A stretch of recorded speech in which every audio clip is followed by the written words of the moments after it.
Morning guys, so kaaga-aga nga pero may tumawag ulit sa atin nagpapakuha ng cobra. Kaya pupuntahan na natin ngayon habang maaga pa. Tara!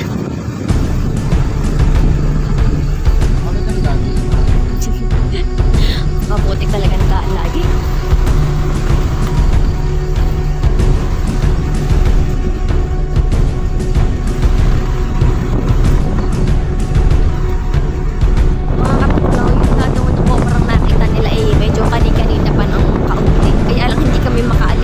Hindi nga naman mapuntahan gawa ng naulan pa kanina. Medyo delikado yung dadaanan natin guys dahil sobrang putik. Kaya ngayon buti tumila na yung ulan at gumanda na ang langit. Mapupuntahan na natin yung tumawag sa atin. Kaya subaybayan nyo po guys kung makukuha ni Cobra Eddie yung cobra.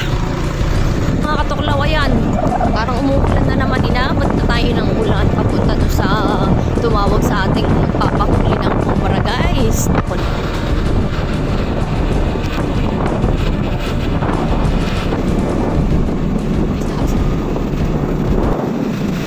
Anyways, malapit na po kami dun sa location ng tumawag po sa amin. Dito rin po yun sa may nagdoon sa Mariche. Sa may Pusmo daw po ata. Sa may Pusmo nga po nila nakita yung yung cobra, dalawa daw po ata ito. Ang sabi po ay may pinaglunuhan ding malaki. Kaya lang ay tinapon na nila agad yung pinaglunuhan, yung pinagkubadan daw ng cobra. Pero nga nakita nga daw nila dun sa Pusmo yung yung cobra. Pagkakalaki daw guys. Grabe, kaya agad nila kaming tinawagan. Hindi nga lang talaga kami agad makaalis. Gawa nga naulan kanina. Kaya ngayon, buti na lang talaga at gumanda ang panahon at mapupuntahan namin itong nabubulol patuloy ako ngayon guys. Ang pagkakalamig kasi ako'y nakikigkig. Nabubulol tuloy ako magsalita. Kaya, pero malapit na kami guys dun sa location. Malapit na. Kaya abangan po natin kung makuhuli ni Cobra Eddie ang dalawang cobrang ito. Yun, nandito na kami guys sa location. At dito na nga si Cobra Eddie. Dala-dala yung kanyang pangkuha ng cobra. Sigurado guys, sinabutan na nga kami ng ulan Ayun, pusmong yun daw. Yun. Yung pusmong yun. Ang sabi nung tumawag sa amin, siya daw ay nag-uulan ng baka. Yung baka siya daw ay nag-uulan ng baka. Tapos nakita niya daw yung mayroon palang cobra dito guys. Kaya siya idali-daling umalis. At tinawagan na lamang kami. Tingnan mo nga guys, wala kami kasama dito. Kaya parang bukod Walang natatakot nga daw sila. Yun guys, hinaan yung ito. Yan, ay parang gusto mo.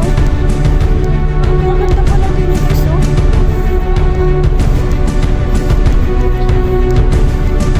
pagkakala ka naman pala ng putos na yan.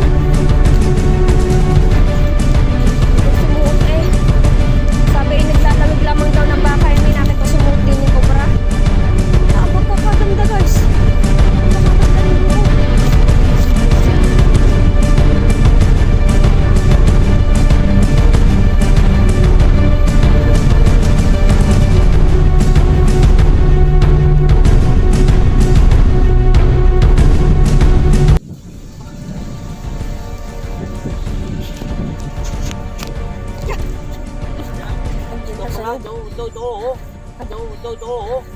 Nasaan? Lala. Yun.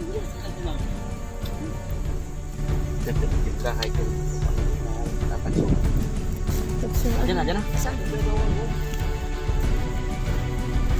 Ayaw. Takatagyo sa elaki. Ayaw. Takatagyo sa elaki. Ang laki. La. Yan. Ang laki yan. Hindi na cobra. Ang ganda po sa Oo. Tanga na. Putigin na.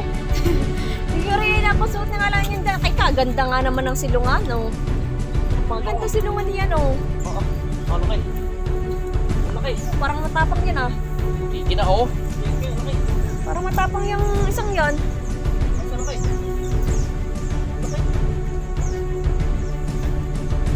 Riyak!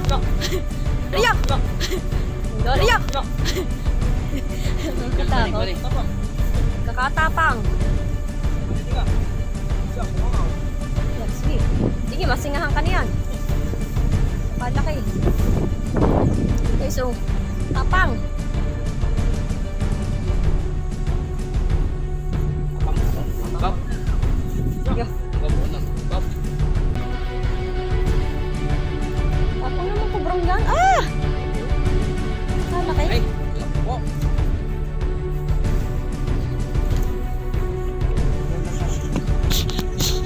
Silipin pa ni Cobra Eddie. Baka daw kasi meron pa. Para sigurado, ang pagkakaganda ng pusto eh. Yung hawak-hawak yung isang cobra oh. Yun. Isang cobrang nakuha.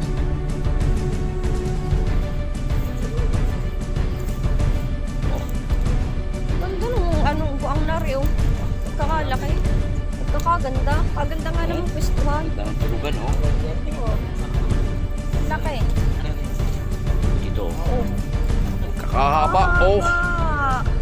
Halos isang dipa. Ah. Kabaraso, oh. Isang puluhan. Putiki na. Yung putikin. May itlog pa, oh. Parang kinakain na ito mga rin no? Kailan yung itlog oh.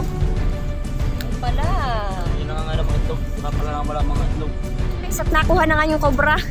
Chinek na din ni Cobra Eddie kung meron pang iba ay wala naman ang nakuha. Kaya iisa yung dala-dala namin ngayon. Guys, maraming salamat po pala sa mga sumusuporta sa amin. Ngayon po ay dun po sa tumawag sa amin, baka po hindi na po namin kayo maantay at umuulan na din po ngayon. Maraming salamat po sa lahat ng mga nanonood. Sana po suportahan niyo po kami hanggang dulo. Bye-bye!